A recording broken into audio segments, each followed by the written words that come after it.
오늘 본문의 모습은 이 하나님을 알지 못하는 인생들, 불신자들이 어떤 상황에 빠지느냐, 누구도 비켜갈 수 없는 불신 현장의 모습들을 우리가 읽었습니다. 과학이 발전하죠. 과학이 발전하면 하나님의 영역에 도전하는 것이라는 말이 나오고 있죠. 또 과학과 의학이 발달해가지고 인공지능과 장기복제 이런 것 때문에 앞으로 무병장수할 수 있는 시대까지 올 것이라 그렇게 장담을 하는 사람들이 있는데 정확한 답을 주는 사람은 없습니다. 여러분, 과학이 뭡니까? 과학이 인간의 창조물입니까? 과학은 인간의 창조물이 아닙니다. 과학이 뭐냐? 하나님께서 만드신 걸 찾아내는 겁니다. 그렇죠? 그러니까 제대로 된 과학자는요, 뭐 하나님 없다 그딴 소리 하지 않고 제대로 된 과학자는요, 하나님을 발견할 수 있어야 돼요. 왜냐? 과학이 인간이 창조한 게 아니고 하나님께서 만드신 걸 인간이 겨우 찾아냈을 따름입니다. 그래서 과학이 하나님께 도전한다? 말도 안 되는 소리입니다. 너무 지금 사람들이 어리석거든요. 여러분, 과학 발전보다 더 급한 게 있는데 사람들이 몰라요. 도대체 우리 인간이 어떻게 태어나서 어떻게 살다가 죽는지 전혀 모르고 있거든요. 여러분, 이 답을 주시기 위해서 이 땅에 오신 분이 누굽니까?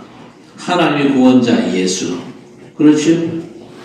그래서 성경을 통해서 그리스도를 알려주시고 인생 문제에서 완전 해방을 받으라 그 말이죠. 그래서 우리 하나님의 자녀들이 중요한 겁니다. 세상에는 하나님 모르고 너무 무지에 빠진 인생들이 많잖아요. 저들에게 복음 전하기 위해서 먼저 우리가 확실히 알고 증인 되셔야 될 겁니다. 그렇죠? 그래서 하나님 살아계셔서 역사하시는 그 증거를 가지고 그 힘 가지고 현장을 살려야 될 것입니다. 우리 성도들이 정말로 보좌의 축복 제대로 누리면요, 하나님이 우리와 함께 하시는 증거가 저 불신 현장에도 전달되어질 것입니다. 그러면요, 불신 현장도 살게 되어 있습니다. 오늘 먼저 우리가 살펴볼 게 뭐냐? 하나님을 몰라서 인간들이 무지에 빠졌다는 사실입니다. 오늘 성경이 뭘 말씀하고 있습니까? 만물에 나타난 하나님의 자연 계시가 있다. 그 점을 말씀하고 있습니다. 세상 만물이 그냥 돌아가는 게 아니고 세상 만물들도 하나님 살아계심을 분명히 증거한다 그랬습니다. 오늘 말씀 가운데 뭐라고 되어 있습니까? 19절 보세요. 이는 하나님을 알만한 것이 그들 속에 보임이라. 하나님께서 이를 그들에게 보이셨느니라. 창조 상세로부터 그의 보이지 아니하는 것들 곧 그의 영원하신 능력과 신성이 그가 만드신 만물에 분명히 보여 알려졌나니 그러므로 그들이 핑계하지 못할지니라 그랬습니다. 만물 가운데 하나님이 분명히 살아계심을요 증거하는 그런 증거들이 풍성하다 그 말입니다. 만물에 나타나는 하나님의 자연 계시를 사람들이 눈치를 못 채거든요. 우리가 사는 현장은요, 하나님 모르는 사람이 많습니다. 그리고 하나님 없는 문화로 가득 차 있거든요. 하나님께서 원래 이 천지를 창조하실 때에 자연 만물만 봐도 하나님 살아계시고 역사하시는구나 그걸 알 수 있도록 창조하셨는데 타락한 뒤에는요, 그 영적인 감각이 어두워져 가지고 전혀 깨달을 수 없게 된 겁니다. 그러니까 천지 만물을 우리 하나님께서 창조하셨다는 사실도 믿지를 못하고 진화론을 진리로 믿는 사람들이 많습니다. 그러나 히브리서 3장 4절에 뭐라고 했습니까? 집마다 지은이가 있으니 만물을 지으신 이는 하나님이시라 분명히 말씀하셨거든요. 여러분, 예수 제대로 믿고 성령 충만하면요, 모든 현장마다 하나님 역사하신 게 보이는데 세상 나라는요, 하나님 안 믿고 진화론을 더 믿거든요. 우주와 지구가 너무 규칙 속에서 움직이는데 갑작스럽게 생겼다. 말이 안 되는 거죠. 그 진화론에 분명한 배후가 있다는 걸 아셔야 됩니다. 우리가 구원받고 은혜 받은 자로 분명히 세상을 설계하시고 주장하시는 분이 계시거든요. 사람들이 하나님을 부정하려고 몸부림친 게 보이지 않습니까? 베드로후서 3장 5절 6절에 뭐라고 그랬습니까? 하나님의 말씀으로 된 것을 그들이 일부러 잊으려 함이로다 그랬습니다. 고의로 하나님에 대해서 부정하려고 애를 쓰는 겁니다. 만물 속에 증거를 주셔가지고 하나님을 분명히 알게 하셨는데 사람들이 전혀 모르게 되었어요. 그 배후에 어떤 존재가 활동하고 있는지 감이 안 오십니까? 하나님을 모르면요 인간이 무지에 빠져요. 이래가지고 만물에 나타난 하나님의 자연계시도 눈치를 못 챈다니까요. 자, 우리 인간이 하나님 아는 지혜를 상실하니까 그때부터 인간들이 고생하는 존재가 되었습니다. 인간의 범죄로 하나님을 모르게 된 거기 때문에 핑계 댈 수도 없어요. 그런 중에 하나님께서 하나님을 알도록 은혜로 보내주신 분이 그리스도 예수십니다. 하나님 모르는 자들에게 하나님, 보이는 하나님으로 오신 분이 예수 그리스도시거든요. 예수 그리스도를 통해서 더 제대로 알도록 주신 것이 하나님의 말씀 성경 아닙니까? 그래서 성경을 보면서 하나님의 그리스도를 발견하고 하나님을 제대로 알게 되지 않습니까? 그래서 성경을 통해서 하나님께서 창조주가 되시고 우리를 구원하셔서 함께 하시고 인도하시면서 우리를 전도자로 바꾸심과 동시에 세상이 바로 멸망의 현장임을 알게 하시는 겁니다. 범죄한 인간은요 육신의 눈이 밝아져 버렸잖아요. 반면에 밝아야 될 영적인 눈이 어두워지니까 하나님의 피해 숨어버리잖아요. 창세기 3장 8절에 여호와 하나님의 소리를 듣고 아담과 그의 아내가 여호와 하나님의 낯을 피하여 동산나무 사이에 숨은지라 그랬습니다. 하나님을 피해서 숨어버렸어요. 범죄한 인간은요 돌이 없습니다. 사단에게 잡히면요 하나님을 피해서 숨게 되어 있습니다. 그래서 호세아 4장 6절에 내 백성이 지식이 없으므로 망하는도다 그랬거든요. 하나님 떠나니까요 돌이 없습니다. 자기 중심으로 살 수밖에 없는 인생이 되죠. 그래서 창세기 3장의 나 중심, 6장의 육신과 돈 중심, 그리고 11장의 성공을 위한 멸망의 인생으로 살 수밖에 없어요. 잘 알아야 될 게 나 중심, 그리고 육신 중심, 돈 중심, 성공 중심의 삶 자체가 싹 다 뭡니까? 우상 숭배 삶이거든요. 그래서 우리는요 하나님 아는 일에 집중을 해야 될 것입니다. 호세아 6장 3절에 그러므로 우리가 여호와를 알자, 힘써 여호와를 알자 그랬습니다. 하나님을 모르면요 도리 없이 우상 숭배로 갈 수밖에 없는 게 인생입니다. 복음이 없어가지고 하나님을 모르는 사람들이 스스로 지혜 있다 그러지만은요 어리석게 된 증거가 바로 우상 숭배거든요. 여러분 우상 숭배가 뭡니까?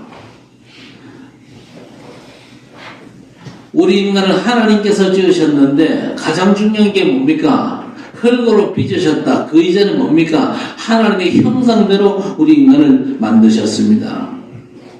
하나님의 형상대로 창조된 게 우리 인간인데 인간이 하나님을 만나지 못하면요 하나님 대신할 걸 자꾸 찾거든요. 하나님을 대신해가지고 찾아가지고 섬기는 게 그게 우상 아닙니까? 세상의 오랜 문화가 대부분 우상 숭배입니다. 이게 정치와 문화 현장에 연결돼가지고 우상들을 분석하면요 80%가 사람 모양이요. 그리고 동물과 곤충이나 벌레 모양의 우상들도 있습니다. 저 애굽에 내렸던 열 재앙은요 이런 우상을 심판하는 하나님의 손길이었잖아요. 나일강을 신으로 섬겼던 그 애굽의 우상을 하나님께서 무너뜨리셨습니다. 그리고 메뚜기와 파리와 개구리 우상도 다 부서뜨리신 것이죠. 하나님께서 보여주시고 약속하신 길을 따라가지 않고 스스로 하려고 하면 반드시 이런 모습이 되죠. 왜 우상 숭배합니까? 신분 자체가 마귀 자녀이기 때문에 마귀를 섬기고 귀신을 숭배할 수밖에 없는 겁니다. 그래서 요한복음 8장 44절에 예수께서 직접 말씀하셨잖아요. 너희는 너희 아비 마귀에게서 났으니 너희 아비의 욕심을 너희도 행하고자 하느니라 했습니다. 인간은 하나님 떠난 인간은 스스로는 절대 하나님을 만날 수가 없습니다. 그래서 직접 인간을 찾아오신 분이 예수 그리스도시거든요. 또 그분에 관한 내용이 성경의 주된 내용입니다. 성경을 통해서 복음을 알고 하나님을 만나고 하나님 함께 하심을 누리고 또 세상을 살리는 전도자가 되게 하시는 겁니다. 인간이 하나님을 떠나 근본 문제에 빠져버리니까요, 병든 마음을 갖게 될 수밖에 없지요. 자, 우리 인간은요, 인격체입니다. 그래서 지정의가 있잖아요. 그런데 영적 지식이 타락하니까요, 그 마음과 감정도 병들고 몸도 욕되게 됐잖아요. 그런데 더 무서운 말이 뭐냐? 하나님께서 버려두시는 겁니다. 여러분, 지금 하나님의 말씀이 들려집니까?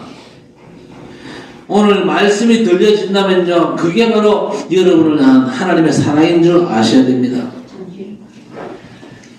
그런데 하나님의 말씀을 들어도 귀 넘어 듣고 하나님의 말씀을 따라가지 않으면요, 하나님께서 멋대로 살도록 그냥 내버려 두십니다. 방치를 해 두신단 말이죠. 그게 엄청난 최고의 저주입니다. 그래서 히브리서 12장 5절 6절에 내 아들아 주의 징계하심을 경히 여기지 말며 그에게 꾸지람을 받을 때 낙심하지 말며 주께서 그 사랑하신 자를 징계하시고 그가 받아들이시는 아들마다 채찍질하신다 그랬습니다. 사랑하면요 반드시 채찍질하게 되어 있습니다. 징계하게 되어 있습니다. 사랑한다 그러면서도 잘못해도 그냥 버려두고 네 멋대로 한번 해봐라. 네 멋대로만 그렇게 살아라. 그게 잘못된 거 아닙니까? 그게 굉장한 저주입니다. 세상에 이렇게 버림받은 사람들이 너무 많습니다. 우리의 유익을 위해서 하나님께서 당신의 백성들을 징계하시는데 내버려 둔다. 전혀 간섭하지 않는다. 그거는요 엄청난 저주일 수밖에 없는 겁니다. 안타깝게도 우리 하나님의 백성들조차도 자기 생각대로 나가면요 하나님께서 버려둘 수가 있어요. 그걸 사람들이 착각합니다. 내 멋대로 가도 하나님께서 아무런 간섭도 않고 책망도 않더라. 간섭도 않고 책망도 안 하는 게 아니고 그게 뭡니까? 완전 그저 버려두는 겁니다. 그걸 갖다가 신학적인 용어로 방임이라고 합니다. 방임. 신경도 안 쓰고 간섭도 안 하고 매도 안 때리고 자식들에게 그게요 사실 그저 굉장한 저주입니다. 자식들에게는 부모가 반드시 간섭하고 잔소리도 하고 때로는요 매도 들고 그래야 그 부모가 자식을 사랑하는 거잖아요. 창세기 16장 17절 보세요. 아브라함이 하가를 통해서 지 마음대로 이스마엘을 낳았잖아요. 그런데 그때부터 99살 때까지 하나님께서 말씀을 주지 않고 이 아브라함을 버려두셨어요. 언제나 말씀하시고 말씀으로 간섭하시는 우리 하나님이신데 말씀도 안 주시고 찾아오지도 않고 그냥 버려두시는 겁니다. 그러다가 완전 힘 빠져 낙심하고 있을 때 하나님께서 아브라함에게 나타나서 말씀을 주셨는데 그 13년 동안에 그저 고난이 사실은 아브라함에게 하나님의 징계의 시간이었다 그 말입니다. 하나님께서 그 인생을 저주 아래 놔두면요 병들 수밖에 없어요. 기뻐해야 될 걸 기뻐하지 않고 슬플 것과 죄 짓는 걸 기뻐하게 되는 거죠. 우리가 하나님 만나야 정상적인 마음을 갖게 되는 것이죠. 예수 믿고 하나님의 자녀된 사람은요 그 마음속에 성령 하나님께서 계시고 역사하시게 되어 있습니다. 빌립보 2장 13절에 너희 안에서 행하시는 일은 하나님이시니 자기의 기쁘신 뜻을 위하여 너희에게 소원을 두고 행하게 하시라니 그랬습니다. 여러분이 정말 하나님의 자녀가 맞다면 하나님께서 주시는 하나님의 소원이 여러분 마음속에서 아주 불릴듯 일어나야 그게 정상입니다. 이런저런 문제가 생기면 반드시 가장 먼저 확인해야 될 것이 여러분의 마음입니다. 그래서 빌립보 4장 6절 7절 아무것도 염려하지 말고 다만 모든 일에 기도와 간구로 너희 구할 것을 감사함으로 하나님께 아뢰라. 그리하면 모든 지각에 뛰어난 하나님의 평강이 그리스도 예수 안에서 너희 마음과 생각을 지키시리라 그랬습니다.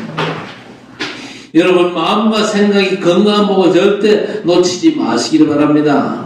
하나님께서 여러분 마음속에 말씀을 두시고 하나님의 절대 계획과 뜻을 여러분 마음속에 심어주실 때에 절대 놓치지 마세요.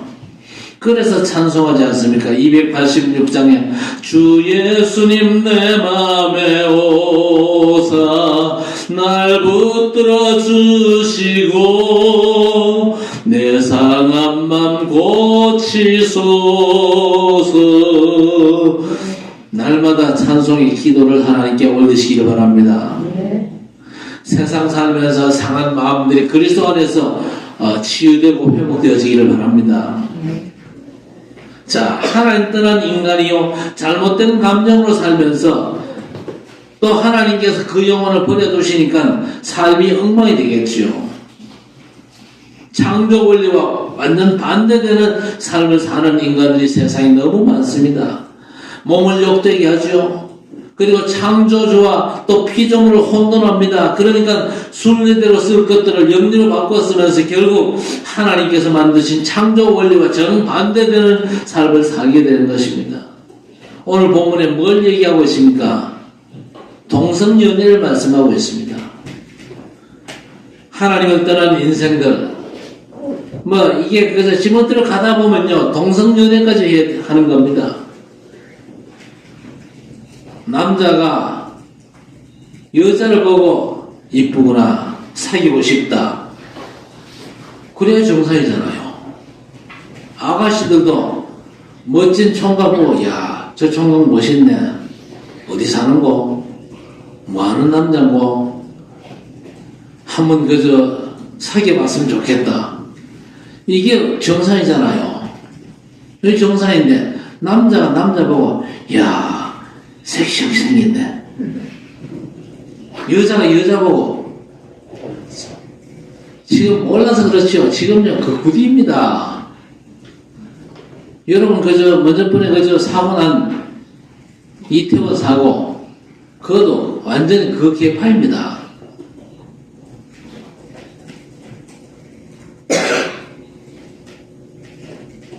여러분 우리에게 참된 즐거움이 뭡니까? 그런 잘못된 삶이 아니고 우리 하나님께 있거든요. 하나님의 영광을 누릴 때에 우리 안에 최고의 즐거움과 행복이 되는 것입니다.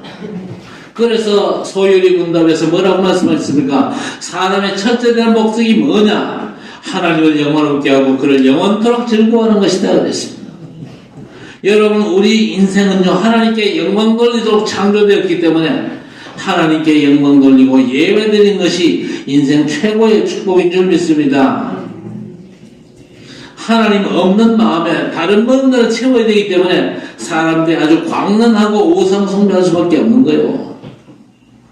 우리가 만난 우리 하나님은 모든 걸 아시고 항상 우리와 함께 하시는 분입니다. 시편 139편 1절에서 3절에 여호와여 주께서 나를 살펴보셨으므로 나를 아시나이다 그랬습니다.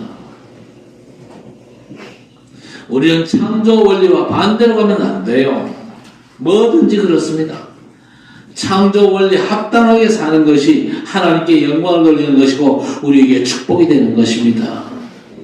그런데 하나님을 떠난 인간들은요 모든 의지가 완전 타락을 해버렸어요. 하나님의 영광을 위한 것보다 자기 자신만을 위해 살잖아요.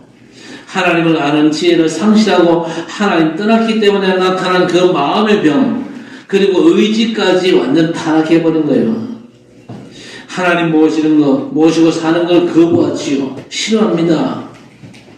하나님께서도 내버려 두시니까요, 죄는 자동적으로 그 안에서 완전 기하급수적으로 발생을 하는 겁니다. 하나님께서 내버려 두시면요, 인간은요, 죄를 짓게 되는 존재일 뿐입니다. 하나님 떠난 인생은 자동적으로 범죄와 멸망 속으로 떨어지는데, 사단이 기다렸다가 장악을 하지 않습니까? 하나님을 떠나면요, 종의 영으로 전락이 됩니다. 그래서 우상 숭배하지 않을 자유가 없죠. 죄 짓지 않을 자유가 더더욱 없는 겁니다. 그런데 예수를 제대로 믿으면요, 죄의 종로로 갈 필요가 없는 완전한 해방을 받거든요. 그래서 로마서 8장 15절에 뭐라고 그랬습니까?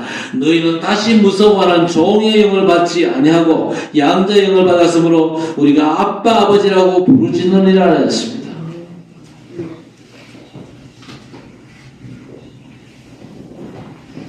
우리는요, 무서워하는 종의 영을 받지 않았습니다. 사단의 종로로 그만해도 돼요. 양자의 영을 받았습니다. 하나님은 아빠 아버지라 그렇게 부르짖을 수 있다 그 말이죠. 양자의 영이 뭡니까? 하늘 보좌의 모든 것이 내 것입니다. 그렇죠. 아버지의 것이 싹 다 내 것이요. 그래서 2023년도는 우리 모든 성들이 진짜 하늘 보좌의 완전한 축복 속으로 들어가시기를 바랍니다. 우리의 시민권이 하늘에 있다 그랬잖아요. 그런데 하나님 없이 살면요, 온갖 죄악의 상산지가 되는 게 바로 인간입니다. 오늘 29절에서 30절 쭉 보세요. 시기, 살인, 분쟁, 사기, 악독, 비방, 자기자랑, 교만, 악을 도모하고 부모 거역하는 정도가 이 말세에 갈수록 심해지는 겁니다. 갈수록 더 심해져요. 디모데후서 3장 1절 2절 너는 이것을 알라. 만세에 고통할 때가 이르리니 사람들이 자기를 사랑하며 돈을 사랑하며 자랑하며 교만하며 비방하며 부모를 거역하며 감사하지 아니하며 거룩하지 아니하며 그랬습니다. 완전 자기중심입니다. 돈과 쾌락 사랑하는 걸요, 하나님보다 더 사랑해요. 이게 이 마지막 시대 삶의 특징입니다. 교회조차도 이런 세상 풍조가 그대로 들어와가지고 하나님보다는요, 이런 것들 더 사는 교인들이 더 많은지도 몰라요. 자, 그러니까 이런 엉뚱한 것들을 사랑하니까 어떻게 됩니까? 시간이 지날수록 인간이 우매해지는 겁니다. 어리석어지는 거죠. 그래서 오늘 31절, 32절에 뭐라고 그랬습니까? 우매한 자요, 배약하는 자요, 무적한 자요, 무자비한 자라. 그들이 이 같은 일을 행하는 자는 사형에 해당한다고 하나님께서 정하심을 알고도 자기들만 행할 뿐 아니라 또한 그런 일을 행하는 자들 옳다 하느냐 했습니다. 이게 지금 세상 사람들의 삶의 모습입니다. 디모데전서 4장 1절 2절에도 자기 양심이 화인을 맞아서 외식함으로 거짓말하는 자들이라 그랬습니다. 하나님 말씀을 무시하고 어리석어지니까요, 죄에 깊이 빠지잖아요. 무자비하고 감각도 없어지는 겁니다. 감각이 없어지는 게 이게 무서운 거거든요. 여러분, 우리가 보고만 있으면요, 선한 일에 지혜롭고 밝아지며 오히려 악한 데는 둔해지잖아요. 그런데 하나님 떠난 인생은요, 완전 반대로 되는 겁니다. 로마서 16장 19절에 너희의 순종함이 모든 사람에게 들리는지라. 그러므로 내가 너희로 말미암아 기뻐하노니 너희가 선한데 지혜롭고 악한데 미련하기를 원하노라 그랬습니다. 사람들은요, 나타나는 현상만 보지만요, 하나님은 근본 마음을 보시거든요. 벌써 사람을 미워하는 것부터가 살인의 시작 아닙니까? 혹 사람을 실수로 죽이면요, 하나님은 살려주시는데 그게 도피성 제도 아닙니까? 그런데 이 도피성은 누구를 의미합니까? 우리의 구원자 예수 그리스도를 의미합니다. 하나님께서 우리에게 어마어마한 축복을 주셨거든요. 자, 그런데 예수 믿는 사람이라 할지라도 너무 자기 중심으로 산다. 그러면 하나님께서 내버려 두시거든요. 그러면 그 결과는요, 지옥은 가지 않겠지만요, 그 육신이 완전 망하는 겁니다.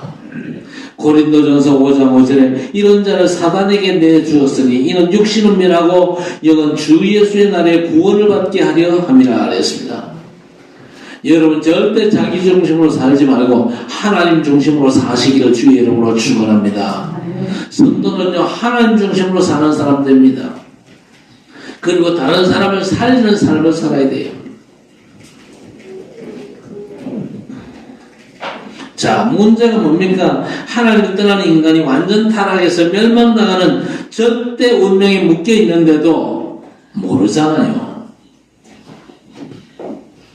그래서 우리 하나님께서 구원자 예수를 인생 문제 해결자 그리스도로 보내셨습니다. 그 비밀을 성경 속에 복음으로 담아가지고 우리에게 주셨거든요.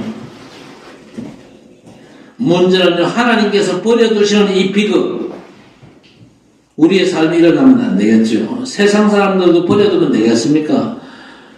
이 땅에서도 망하고 장차 지옥 갈 저 사람들 그냥 버려두면 되겠습니까? 이 비극은 절대 일어나면 안 되는 일입니다.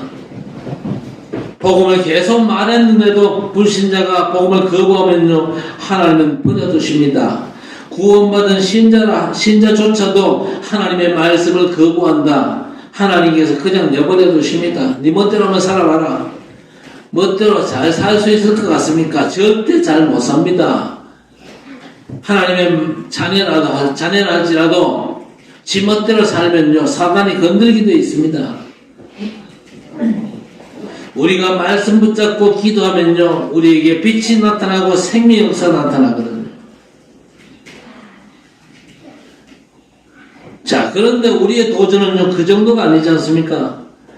우리는 이제 2023년도 새해에 정말로 그리스도 안에서 보좌의 축복을 온전히 누리고 그 축복을 현장화하는 중요한 미션을 받았습니다.